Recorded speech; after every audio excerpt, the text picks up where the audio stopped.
dia pasti mau tanya kayak gini-gini gitu kan. Wedding itu adalah acara kalian. Sekali seumur hidup ya Nov ya.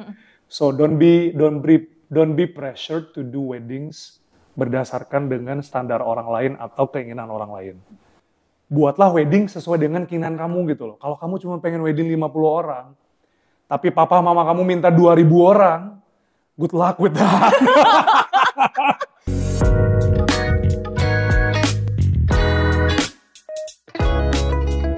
Hai, saya Novi. Welcome to Wedding Talks. Kali ini aku mau berbicara dengan seorang MC wedding. Kita mau, bukan ngejulitin sih, kita mau ngobrol-ngobrol aja, sharing-sharing tentang wedding yang memang going on di wedding Bali atau di other cities di Indonesia. Welcome Arnold. Hey, thank you for having me guys, Nov. Thank you Arnold udah menyediakan waktunya. Kalau misalkan always anything for you. Nov. Yes, kalau netizen kalau mau tahu, Arnold ini 1 tahun ini udah full book. Susah banget mau dapetin tanggalnya, dia itu susah banget. Gue tuh selalu bilang gitu, aduh sama manajer gue ya. Kalau bisa karotnya dibelah 3, saya satu untuk menyenangkan yang ini, satu menyenangkan. Karena gue kadang kayak merasa bersalah gitu loh, Nov. Nggak bisa apa. Tapi kan cannot make everyone happy ya guys. Exactly. Tapi it's been good ya, it's been a good year It's ya. been really good. Better than COVID year ya. Oh, so much better, Nov. Kita kalau mau bandingin 2020 sama even 2021 ya, 2021 tuh udah bagus. And then 2022, and then 2023 tuh kayak pembalasan. Kayak orang tuh kayak balas dendam, gue mau kawin tahun ini gitu. Berarti emang udah bener, all your weekend di 2023 udah full? Almost. Wow, guys, jadi yang mau nikah 2024, 2025 mendingan blok dari sekarang deh. Harus dari sekarang sih, nggak bisa sih. Kalau hari Senin, Selasa gue bisa. Weekday ya. Weekend udah abis. Kalau weekday itu biasanya bule-bule nggak sih? Kalau weekday biasanya boleh-boleh. Ya kan, sama biasanya sometimes itu orang-orang yang mungkin mereka punya tanggalan tertentu. Biasa kan mungkin ada beberapa orang mereka cari tanggal, somehow itu nggak jatuh on weekend. Betul. Somehow itu jatuh on Monday and then on Tuesday. But in Bali, every day is Saturday. Yes. You know? Every day feels like weekend, man. You know. Kadang lupa hari kan? Iya, kadang lupa hari gitu. Ini hari apa ya? Hari Senin gitu. Kemarin gue lupa tanggal. Iya, makanya kan. Lupa tanggal syuting. Dan yang lupa tanggal syuting gue dan kameramen. Karena kayak feels like ini kan weekend kan. Iya. Tapi how long sih you've been doing this for MC ya? Kalau MC wedding tuh I think commercially I did it 2013, akhir 2013, 2014. Tapi kalau kayak MC corporate, MC gathering itu udah dari 2010 sih. Oh gitu. 2010. Tapi memang fokus konsen di wedding tuh 2013, 2014. Gimana ceritanya bisa nyemplung gini? How? It was so funny, Nov. Jadi tuh gue kan dulu di TVRI, penyiar di TVRI. Terus ada temen gue dulu situ nyamperin bilang, Nov, lu mau coba nggak wedding gitu? Terus in the meantime waktu itu gue udah nyoba wedding temen, and then ada wedding. Jadi gue lumayan cukup dekat dengan pendeta gue, dan pendeta gue tuh he does a lot of wedding ceremony, right? Jadi dia bilang, Nov, mau nggak bantuin habis seremoni, and then you offer your service untuk jadi MC dinnernya. Boleh banget. Gue dari nggak dibayar sampai ucapan terima kasih sama nasi kotak gue udah jabanin. Jadi bener mulai itu, jadi kayak orang bilang, Nov, lu tuh mulai rate-nya berapa sih dari awal? Nggak ada tuh yang namanya rate. Ya penting you do it for your experience sama jam terbang dulu gitu loh. Karena menurut gue sebelum kita mau dikenal sama orang, kita yang harus duluan serving them gitu sih. Jadi itu sih gue dari dulu, gue I don't mind gue dibayar apa enggak, yang penting gue udah lakuin itu, and then I was happy because wedding is, man, looking at people getting married and then kayak, it's awesome, right? Kayak seru banget gitu loh. Mereka first dance, mereka happy, seneng, itu it's nular gitu ke gue. Seneng, and then why not gitu. Dari situ ada orang yang notice gitu kan. Bali kan kecil banget ya. Gitu loh. Jadi kayak orang notice, oh ini ada MC baru nih. Gue waktu itu MC wedding yang masih anak bawang lah ya, anak kemarin sore lah ya. Tapi sorry gue stop sedikit. Selain Bali itu kecil, MC jarang men. Itu dia. Jarang MC di Bali. Iya, gue baru sadar tuh MC cowok tuh masih jarang waktu itu. Iya, lanjut. Terus ya udah, jadi ada orang yang lihat, namanya Paul waktu itu, si Paul. Paul, dia ngelihat gue pertama, ini anak kok kayak apa sih, kayak dia tuh bilangnya kalau di sini kan ada namanya hidden gem gitu ya. Yang tersembunyi. Gue tuh dibilang kayak unpolished apalah gitu. Jadi gue salutnya sama dia tuh bisa ngelihat gue tuh seperti gue nih udah kayak profesional gitu. Padahal gue masih banyak perlu belajar, gue masih banyak perlu dipoles. Jas gue tuh gede banget dulu, Nov. Si Paul bilang, lu beli jas di mana sih, Not? Itu jas bokap lu ya? Gue bilang, iya. Karena gue nggak punya, maksudnya gue punya jas kan. Jadi gue starting dari situ. And then sama dia dikasih tahu tuh, wah gue dimarahin habis-habisan. If you wanna survive in Bali wedding, you gotta change. I see. Because Tuhan boleh melihat hati, tapi manusia melihat rupa. Betul. Gitu, terus gue bilang, gila, gue nggak bisa gini terus gitu kan. Jadi udah gue lihat, emang gue harus ngubah penampilan, so I change my outfit, I change the way I look. Dan ya udah dari situ tuh kayak snowball effect, udah kayak orang udah coba ini nggak MC Arnold belum gitu. Karena Bali kecil kan lu bilang kan. Jadi ya udah tuh kayak nyebar aja gitu. Nice, berarti nanti gue harus find the photo before ya. Before you gue mau lihat sih, gue bakal cari sih. Dodoran gitu terus kayak apa? Find a way. Well, terus kan lo bilang itu dari 2013 itu udah proses pembelajaran lo. Sebenarnya apa key yang lo pelajari sebenarnya? Poin yang lo pelajari dalam proses lo sampai sekarang ini? Yang pertama nggak boleh ngerasa lo udah tahu semuanya. Because you don't know it all. And then yang kedua, lo harus mau belajar apapun itu. Nov. Karena menurut gue, sampai umur berapapun itu, we are never stop being a student. Gue percaya. And then yang selanjutnya adalah, lo mau diajarin. Gitu. Karena menurut gue it's susah ya kalau orang tuh talentnya udah banyak, cuman dia tuh nggak mau belajar lagi gitu loh. Dia tuh kayak sombong udah nggak mau dibentuk. Padahal kan nggak bisa gitu. Kita semua we all started from bawah kan, dari bawah gitu. So just continue on learning, mau belajar, jangan aneh-aneh, jangan macam-macam. Dan kalau buat gue, yang gue pegang selalu itu adalah I am not becoming someone else. Gue jadi diri gue sendiri. Karena nggak ada MC yang kayak Arnold and they will never be one. Yes, that's. Because there's only one Arnold. They can copy me, but they can be me. Jadi just be who you are, stay true to who you are, and then sisanya serahkan ke Tuhan lah. Dan never stop learning ya. Yeah. Kalau in my personal opinion ya, not because gue temenan ya sama lo, professionally. Bisa lihat ke situ ya? Bisa. Santai aja. We work a lot in weddings. We work a lot, and I work with a lot of MCs also. Tanpa merendahkan anyone. What I really like about you adalah kamu tuh humble, gampang diajak bekerja sama, mau berpikir karena seriously banyak kadang-kadang acara itu kan tiba-tiba berubah.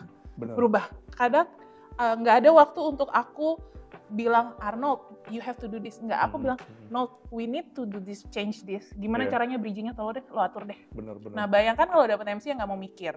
Berat ya, Wak. Yes, and you're not, dan kamu humble. Ada beberapa yang kalau udah ini kayak, gue harus makan di buffet nih, gue harus gini. Lo tau sendiri gue makan. Iya, dia nih beneran. Kita makan di pojokan ya, nasi kotak gitu ya. Kadang gue yang gak enak sendiri, kayak Arnold, do you really do you need something? Terus enggak nom. Yang penting makan gue happy. Yang penting makan. Tapi gini, kalau talking about weddings kan semua tuh variannya. Iya. Jadi sebenarnya series of podcast ini gue tuh mau talking about gimana sih caranya wedding itu bisa unique, memorable. Benar. Nah, so far ada nggak wedding yang sangat unik or memorable for you dari sisi MC? Coba ceritain. Pertanyaannya susah ya, Bu ya? Enggak dong. Karena banyak susah. Gitu ya, kayak jawabannya hampir 10 tahun nih wedding itu. Iya. Yang apa? Yang paling memorable? Unik dan memorable, yang paling lah lo bisa inget. Entah dari acaranya, entah dari... Gue ingat waktu itu kayaknya 2014 atau 2015. Jadi yang kawin itu adalah pilot. Suaminya pilot, istrinya tuh pramugari. Jadi gue diminta untuk pakai atribut itu, maskapai itu. Maskapai. Jadi gue mesti pakai topi itu. Terus rundownnya, terus skripnya gue harus ubah kayak opening itu ya. Jadi gue harus diminta ubah itu sebagai kayak opening lu di pesawat, dalam pesawat itu gimana sih? Gitu. Selamat datang di penerbangan Novi Air 7250. Ini akan menuju mana? Itu seru banget. Jadi kayak the whole acara itu moodnya, vibe-nya kayak gitu, dibikin kayak apa airlines gitu loh. Terus joke-nya, terus kayak bilang katanya itu. Gitu. Itu di mana tuh? Di Bali atau di kota lain? Itu di Bali. Itu di Bali. Tahun berapa tuh? 2014, 15, gue ingat banget. Oh wow, berarti itu beneran memang memorable. Itu memorable sampai sekarang gue ingat. Sampai sekarang gue ingat. Kalau itu kan yang memorable in a good way. Kalau memorable in the not really good way. Gue udah tahu dia pasti mau tanya kayak gini-gini gitu kan. Tanpa menyebutkan nama, guys. Tanpa menyebutkan nama. Lo sebutin atau nama. venue, atau WO. Jadi ada, lu pernah handle wedding yang ini nih dari technical meeting nih udah kerasa. Panasnya tuh udah kerasa.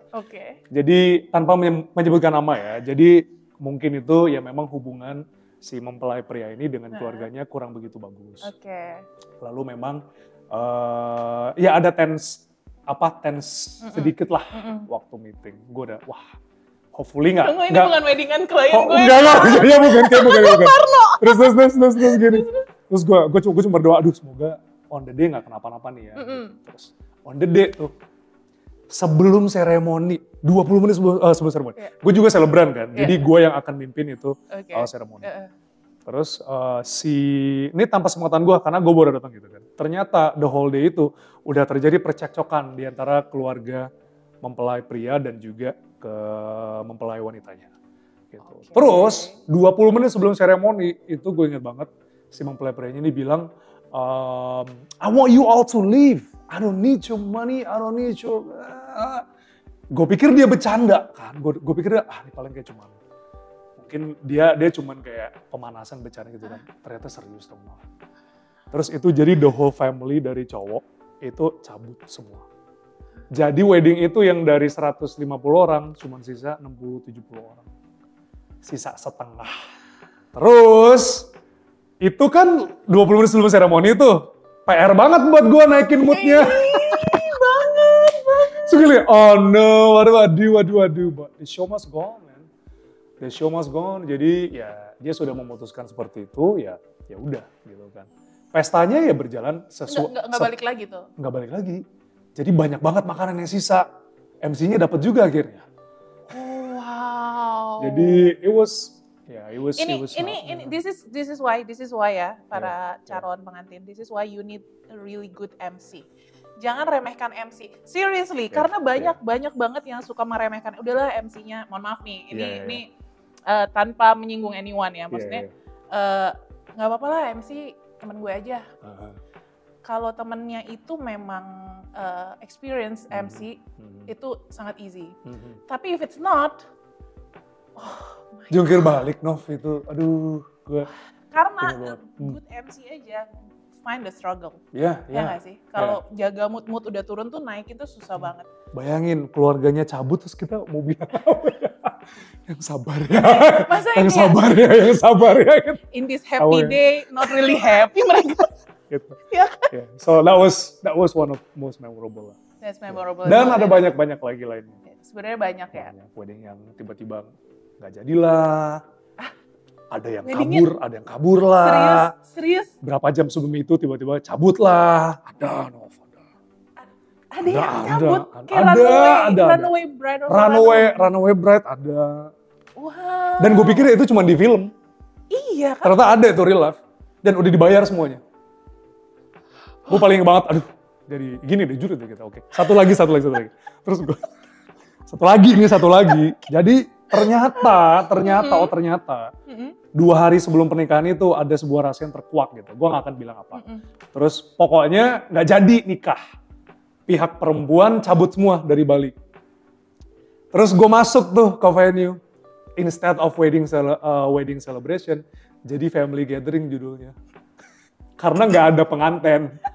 Jadi family gathering, terus gue bilang, gue gak boleh ketawa ini. Oh Lord, help me gitu, karena gue tahu ini what's gonna happen gitu kan. And then I feel so bad for the family gitu kan. Kasihan, maksudnya kan mereka udah bayar semuanya. And then this is something that they don't want to happen juga kan. Maksudnya mereka nggak planning ini juga. Terus jadi gue kasihan gitu, grupnya rada-rada kayak nangis gitu. Terus kayak, man gimana gitu kan. Jadi kayak membawa suasana lagi tuh it's a bit tricky. Change dari wedding ke family gathering, tapi dalam suasananya kayak berduka ya, Wak? Iya berduka gitu.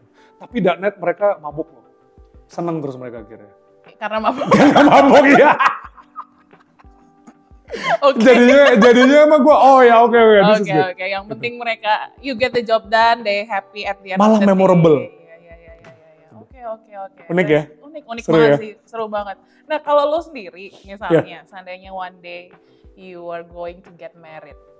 Tie the knot. Masih single by the way? Masih single? People can find you in Instagram apa? At Arnold Warm. Arnold Warm, oke. Jangan DM, jangan nelpon. Kontak nomor manajer gue. Udah banyak ya? Fans lo banyak dong? Enggak lah. Suka ada gak sih kayak yang tiba-tiba habis dari acara, ini gak terlalu so wedding ya, habis dari acara ada guestnya yang ternyata suka sama lo. Terus kalau gue bilang, gue dibilang apa itu, narsis gitu kayak gitu. Cuman ya ada. Ada Ada. Jadi kalau lo one day mau get married, atau misalnya lo mau ngasih tips ke orang yang mau get married, in terms of acara reception, bukan preparation ya, acara reception, apa yang do you want to at least say, like kayak lo mesti begini nih, atau kalau gue one day wedding gue tuh maunya begini. Dengarkan saya. Dengarkan saudara-saudara. Oke, dengarkan saya. Sebenarnya sih wedding itu adalah acara kalian sekali seumur hidup ya Nov ya. So don't be pressured to do weddings berdasarkan dengan standar orang lain atau keinginan orang lain. Buatlah wedding sesuai dengan keinginan kamu gitu loh. Kalau kamu cuma pengen wedding 50 orang, tapi papa mama kamu minta 2.000 orang, good luck with that. Solusinya mungkin bikin aja 2 wedding, satu di Jakarta, satu di Bali. But again, saya sangat banyak melihat, maksudnya orang-orang itu, especially bride ya, dia tuh merasa kayak tertekan gitu. Karena merasa, oh kalau kayak gini kan bukan standar wedding yang bagus, no gitu kan. Who cares about standard? Maksudnya kayak siapa yang bikin standar wedding yang bagus? Nggak ada gitu loh.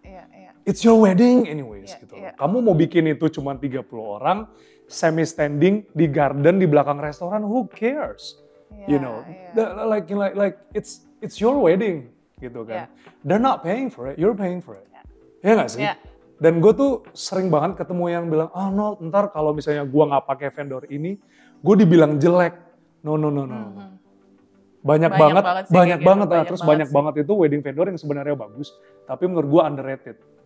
Dan banyak wedding vendor yang biasa aja, tapi overrated gitu. Jadi please do good research lah. Tanya sama Novi, dia sudah bertahun-tahun di Bali dan dia udah tahu tuh vendor-vendor wedding. Banyak banget wedding vendor yang biasa aja tapi overrated tuh banyak banget. Wedding vendor yang murah tapi underrated padahal bagus banget itu banyak banget. So find a good konsultan kayak Novi yang bisa membantu kalian untuk memilih vendor yang benar. Biar nggak zonk ya? Biar nggak zonk. Banyak banget soalnya vendor mahal zonk gitu kan kasihan. Benar. Terus just do it whatever you want gitu loh. Kalau misalnya kamu pengen, gue udah bosen wedding di pinggir pantai, dan don't do it di pinggir pantai. Do it mainstream. Iya, guys, Bali tuh banyak banget spotnya. Lu kalau nggak mau pinggir pantai ada di pinggir tebing juga ada, di danau juga ada, kaki gunung juga ada, di garden juga ada. So there's a lot of choice.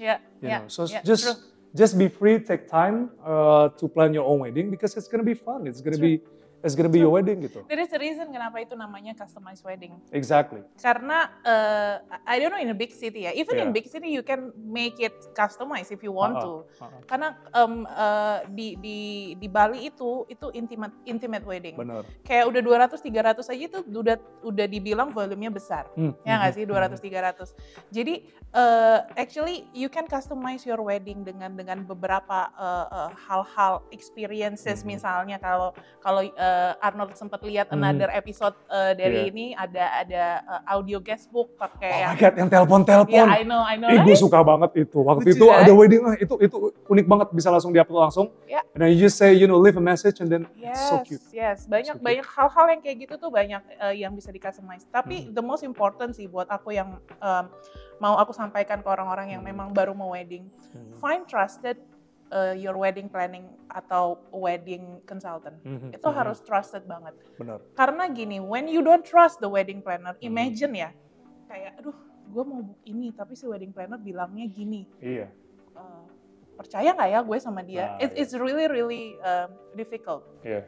Aku kalau misalkan tahu ada beberapa klien kan suka compare beberapa wedding planner, which I agree. Maksudnya it's you have to do the research, you have to compare from each. Aku selalu bilang kamu harus pilih someone yang you trust. Exactly. Karena dia akan menjadi sahabat kamu throughout the wedding planning. Benar. Jadi kalau kamu ketemu somebody yang you don't trust, ya jangan, kayak masih setengah-setengah hanya karena budget misalnya budgetnya masuk sih sama dia, tapi I don't really trust gitu, kayak it's gonna be nightmare. Nightmare buat kamunya, nightmare buat family-nya, nightmare juga buat wedding planner-nya. Iya, stres juga mikirin. Stres. Gitu. Well anyway, thank you so much for your time. Yo, my pleasure. Kamu harus datang ke Bright Story Market. When is that? Tanggal 2 sampai tanggal 5 Maret. Di mana? Di Ice BSD. Ice BSD, Jakarta. Jakarta. Villa Weddings akan buka di P8, itu deket entrance, dan di situ ada banyak promo, dan juga kamu mau nggak collab promo-promo di aku? Nanti kita ngobrol lagi. Oke, sip. Thank you so much. Thank you, Nov. Pleasure. Ya, nanti Good luck for all this. Thank you. Nanti kita ketemu lagi di episode selanjutnya. Bye-bye.